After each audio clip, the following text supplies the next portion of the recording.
You're listening to the Daily Nugget. It's dnugget.com for November 5th, 2024. It is Tijuana Tuesday, and we are going across the pond. Excellent. Janelle? Good. Getting that 777. I'm ready. Let's go. Jen, do you have your passport for adventure? It just expired. I'm out. Oh, so no more adventure. Oh. Do you have your passport to boredom? Do I need one? Not during this podcast. I don't know. Oh, well, then I'm good.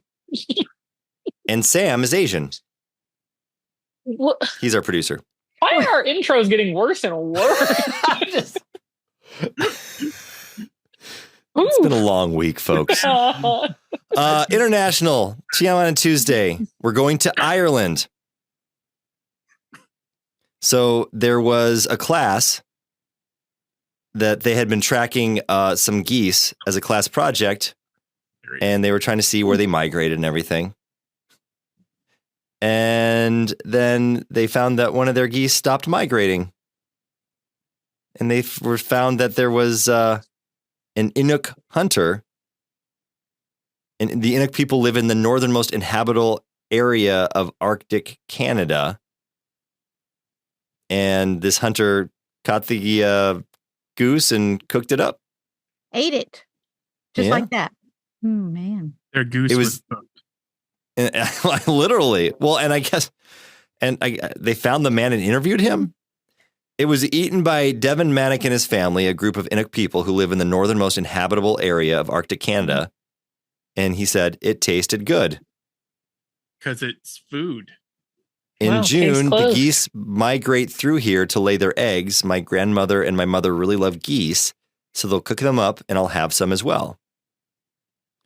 He kept the identifying tags that this Irish school put on them as a souvenir. What did they expect when they tagged these geese? What did they expect to happen? I don't know. See, so the ecologist who was overseeing this project said there's a little bit of sadness there because obviously they are very highly protected in Ireland and we love them.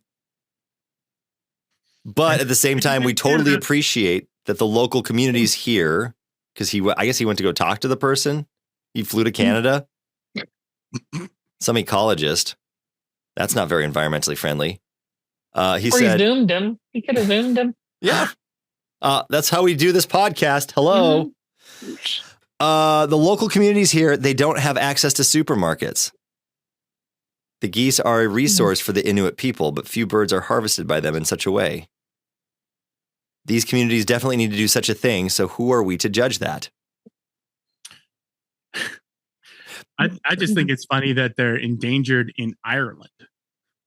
Because right. Indian geese in Minnesota are a nuisance animal. Yeah, can we have some sort of, we have student exchange programs. Can we do a goose exchange program?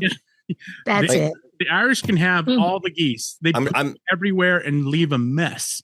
I'm just going to start taking them and just put it through the camera here for you. One of the suburbs nearby, actually, I think it was like a couple of years ago, made it legal just to shoot a goose if it's in your yard. Or yeah, because they're still protected, I think, Sam. Not here.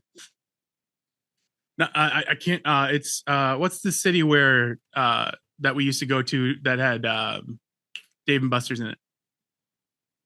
Maple Grove. Maple Grove. It's legal in Maple Grove, I think, to kill. You can just shoot a goose to kill the goose. Well, they have federal protection.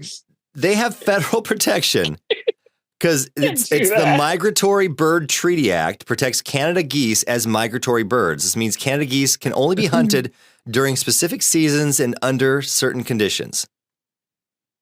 They're a nuisance animal. So I guess we just have to figure out when the season is. Have you ever eaten one? I've eaten goose before. Yeah. I know that like goose down is good. The feathers and stuff are very warm. Yes. Because they're very large. I remember eating goose once at my grandmother's house. It was around the rabbit incident, just going to say. And it's greasy meat. Goose is I've heard. It needs to be cooked in a very specific way. Otherwise, it's either really greasy or super dry. Ew. Wow. So yeah, is it like turkey? Because your turkey is super dry. Goose is also relatively gamey. So Right. Yeesh. So yes. so if you have a problem with Canada geese, you can try these methods to prevent conflicts. Harassment. Good. Use Good to chemical know. repellents, metallic flagging, wire barriers, or noisemakers to scare geese away. Oh, I honk at them. When they act like they own the road, I'm like, nope. Laying on the horn. Out of the way. We used to live next to a pond where I grew up, and like the geese would come and just rip up the grass all over the lawn, and my dad was always painstakingly trying to keep the lawn to look nice. Like my dad's lawn, when the wind blew just right, it looked like a movie. You know, it just kind of had that like wavy bit to it. And he's listening, so my dad's lawn was immaculate. And the geese were just such a nuisance, and the local animal people, I don't know what they're called. Animal control. No, it wasn't animal. The preservation. Fish and game. Yeah. They gave Wildlife. us the wildlife preservation people. They came. They gave us some like colored tape to block off where they were walking in, but then they would just go to the neighbor's yard and then walk around. And then when we tried to scare them off, they wouldn't go near the tape. They would just feel cornered. So I remember I hit one with a hockey stick, just hissed at me. Ooh. How many geese had your dad shot? I don't think he shot any. Okay. So this is according to the government, I don't know. the state of Indiana. They talk about it too, because there's geese year round there, and they were in decline at the beginning of the 20th century. And the Migratory Bird Treaty Act helped bring it back. 1962, the drainage of wetlands brought them to the brink of extinction in the eastern United States. And thank your dumb conservationists for this. It helped reestablish the Canada goose population. Within the past 20 years, this is just Indiana. Indiana's Canada goose population has grown to almost 120,000 birds. Gross. Just in Indiana. What a terrible animal. Yeah. What a terrible time to be alive. Maybe you should ship some of those geese to Ireland. Yeah. Please do. We need to. Oh, Yeah. man. I watched a show called Billy the Exterminator a while back, and they used to oil the Canadian goose eggs so they didn't reproduce because they were considered a nuisance. You can stop the eggs from hatching. You just can't kill the birds, I guess. So they would take like cooking oil and oil the egg so it didn't hatch. Wow. Interesting. Whatever it takes, or just give them to Ireland. Yeah. Ireland can have y'all can have all the geese. So the kids were shocked, even though their kids were. Let's go back to the story. It says, even though the kids were shocked their goose was cooked, it did open an opportunity for learning.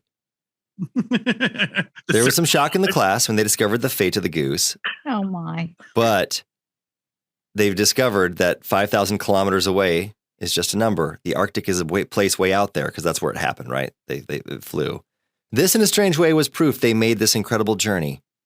It shows how much we're connected geographically and culturally. No, we're Think not. about it. I am thinking about it, and that's the problem. And that's the nugget. Think about it. NuggetHateMail@gmail.com. If there was one animal, I know Janelle has an answer for this, and I'm not quite sure what it is. If there was one animal that you could take off the face of the earth, what would it be? I've got a few. It would not be just one. There would be several. Well, you got to pick one. You only get one. God says, I brought him into this earth, and now you can choose one to get out of here. House cats. Mine is snakes. Yeah. Oh. Bye. Bye. Well, they already should be banished to the pits of hell because, Satan. Yeah, they're satanic. Yeah. Janelle? Mine would have to be the opossum and the armadillo. It had to be both. It have to be both of them. You're going to let mice just live? Oh, Hey, Speaking of opossum, Okay, it had to be 4 of them, mice and rats. So Janelle, your 4. daughter sent us a great picture of a possum. yeah, let me find that picture. That was No, great. She did not. She did. Lindsay, because if you remember Lindsay's story about the opossum, she wanted to bring proof. This is hilarious because I'm trying to figure out, did she talk about what time that she wasn't scared enough that she took a picture of it? Yeah. I don't remember her saying that, but yeah, I just thought it was funny that she had a picture of it. She had a picture of it. Oh, I've forgotten. I've long forgotten the picture. But Oh, you shan't forget this picture. You blocked it out. and the You shan't forget this. beady Not little anytime eyes. soon. How could I forget?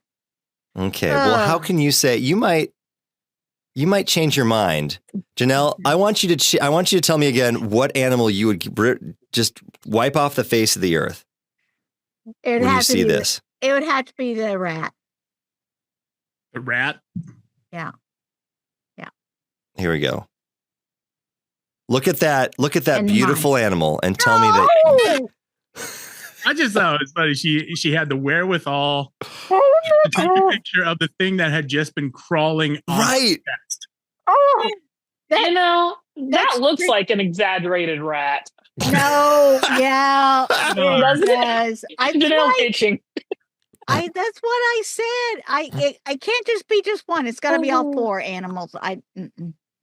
No. It's got to be all 4. Rodents. You can't. All rodents, I think Janelle would just be done with.